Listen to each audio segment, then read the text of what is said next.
মাসিক ঋতুস্রাব সময়ের অনেক আগে হচ্ছে, অর্থাৎ প্রত্যেক মাসে মেনস্ট্রুয়েশন সাইকেলের একটা ডেট রয়েছে।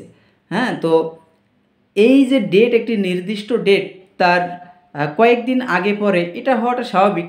কিন্তু প্রত্যেক মাসে যদি এরকম কেউ লক্ষ্য করেন যে আপনার মাসিক ঋতুস্রাব সময়ের অনেক অনেক আগে হচ্ছে, হ্যাঁ, বা দেখা গেল যে এক মাসে 2 বার হচ্ছে এরকম, অর্থাৎ যে সময়ে মাসিকটা হওয়ার কথা, মাসিক ঋতুস্রাব যে সময়ে হওয়ার ডেট রয়েছে, সেই ডেটের অনেক আগেই মাসিক ঋতুস্রাব হয়ে যাচ্ছে।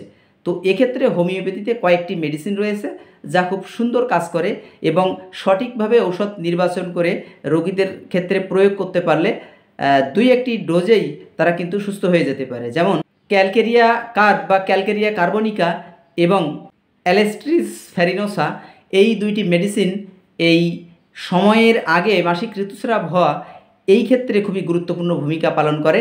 তবে আপনি নিজে এরকম কোনো ঔষধ সেবন করতে যাবেন না, অবশ্যই একজন অভিজ্ঞ চিকিৎসকের পরামর্শ নেবেন এবং যিনি রেজিস্টার্ড হোমিওপ্যাথিক চিকিৎসক, এই শ্রেণীর চিকিৎসকের কাছ থেকে আপনি পরামর্শ নেওয়ার চেষ্টা করবেন। তাহলে দেখবেন যে খুব কম সময়ের মধ্যে আপনি সুস্থতা লাভ করবেন।